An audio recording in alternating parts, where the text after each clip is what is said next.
Dan perkenalkan, saya Siswa Karina dan teman saya sama saya Ujian Kumaro. Nah, pertama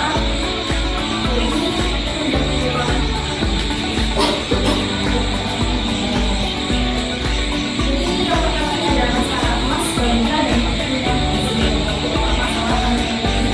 kurangnya pemahaman diberikan mengenai penerapan gizi seimbang yang kedua dari sebutkan dalam bentuk atau bahan ekonomis. Nah, fokus utama kita yang pertama itu pada masa sebelum bencana atau hari pertama kehidupan yang dimana ini berusia dari hingga anak berusia 2 tahun. Nah, itu dimana ini tuh adalah yang sangat membantukan maksudnya tahun mereka. Nah, gimana sih masa-masa itu harus makan apa saat dan saat itu mau sampai 2 tahun itu harus makan apa. Yang pertama ini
jadi pastikan anak-anak ini memakan isi tanah.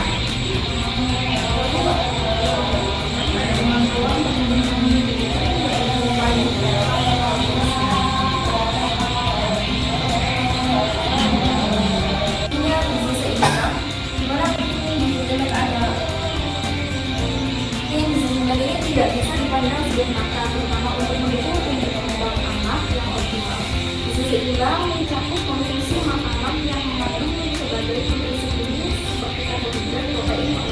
vitamin dan mineral dalam proporsi yang tepat. Nah, tadi kan udah dibahas tentang makanan. Ada buah. Sekarang saya mau menjelaskan tentang gimana sih kita kayak susu yang sehat itu gimana. Di sini saya membawa 3 cukup susu.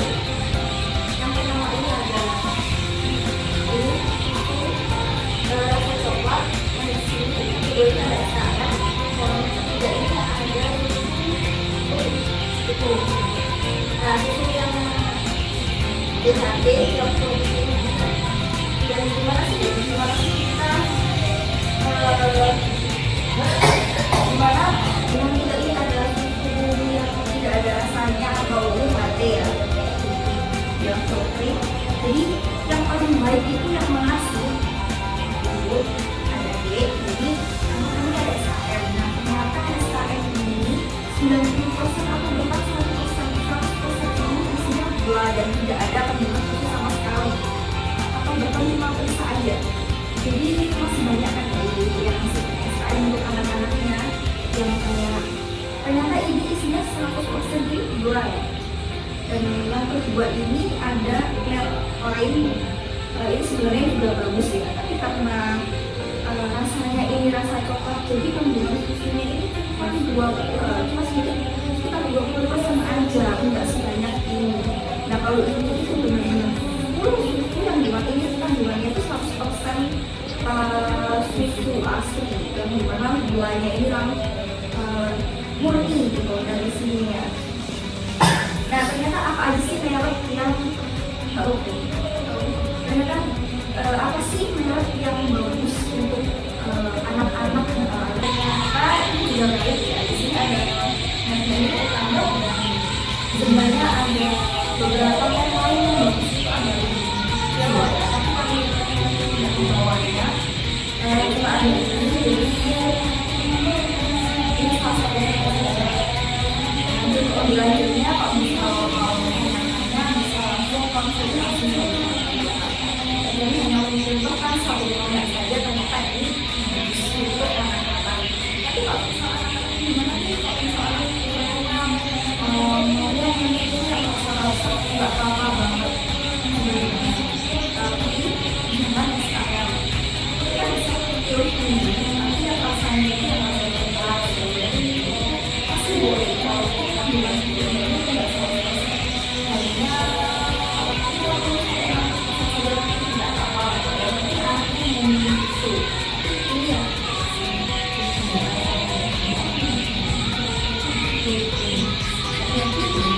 Lanjut kalau ada yang disampaikan. Selanjutnya film saya. Sekarang kita kenalan dulu nih dengan pedoman isi piring. Jadi sekarang setiap kali anak makan, kita bayarkan saja 1 piring menu. Untuk setengah piringnya ini diisi dengan sayur dan buah. Sayurnya sendiri itu sekitar 30%, untuk 20%-nya itu diisi dengan buah. Ini penting karena anak membutuhkan asupan vitamin dan juga serat agar anak tidak mudah terserang penyakit. Lalu, maaf ini ada kesalahan sedikit. Sebenarnya 1/3 bagian piring ini diisi dengan makanan pokok, yaitu karbohidrat seperti nasi putih, nasi merah, umbi-umbian, jagung maupun kentang. Ini sebagai sumber energi yang nantinya supaya anak lebih kuat dan juga aktif. Lalu untuk seperbagian piring sisanya ini diisi dengan lauk pauk, baik protein hewani dan juga nabati. Baiknya untuk anak-anak sendiri sebaiknya usahakan selalu ada protein hewani seperti telur, ikan, ayam, dan juga daging. Protein hewani ini sangat berperan untuk mendukung pertumbuhan tinggi badan anak dan juga mencegah stunting nantinya. Baik, kita mengenal apa itu stunting.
hingga usia 2 tahun.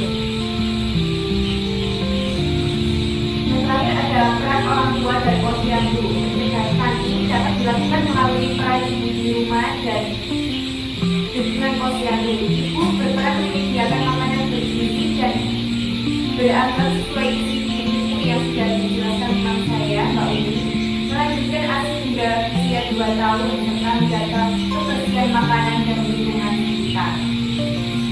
Anak juga perlu diberi stimulasi melalui aktivitas bermain dan tidak dibatasi pantangan makanan yang tidak berdasar. Selain itu, posyandu berperan dalam memantau pertumbuhan anak sehingga ibu perlu rutin datang setiap bulan untuk penimbangan, pemantauan KMS atau kartu sehat dan deteksi masalah pertumbuhan.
Kalau seandainya anaknya nggak mau suka sayur, terus nggak mau ikan, itu gimana cara agar anaknya bisa mau nih?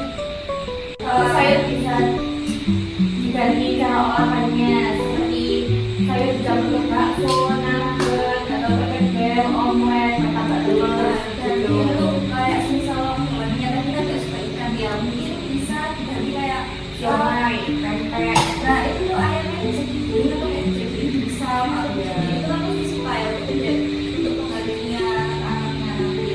Kita tahu kan suka misal ayam ya, ayamnya nanti dibeli, blender atau dijadikan kayak pempek tadi bisa, dijadikan pisang bisa, dijadikan wortel kayak pilihan gitu nanti.